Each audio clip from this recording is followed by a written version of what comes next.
Welcome to Samba Samba. Enjoy the video. You have what you need: an active Outlook account and the calendar source.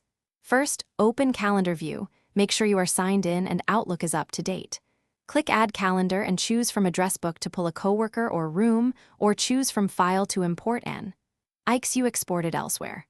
Once done, pick a name and color so you can spot it quickly. This gets you immediately into a working calendar without extra configuration. Now you'll configure how that calendar behaves and who sees it. Open Properties or Permissions and choose Editor, Reviewer, or Free/Busy to control editing rights. You do this so others can update events correctly. Overlay calendars by checking them in the left pane.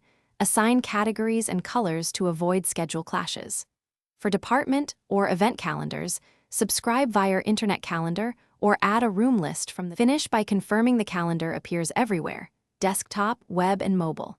If entries are missing, check Send/Receive status and the calendar's permissions. Make sure the account is connected.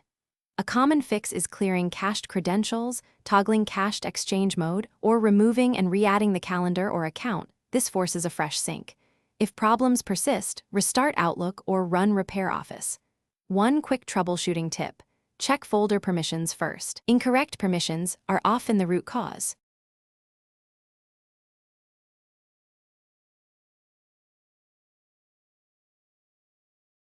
Thanks for watching.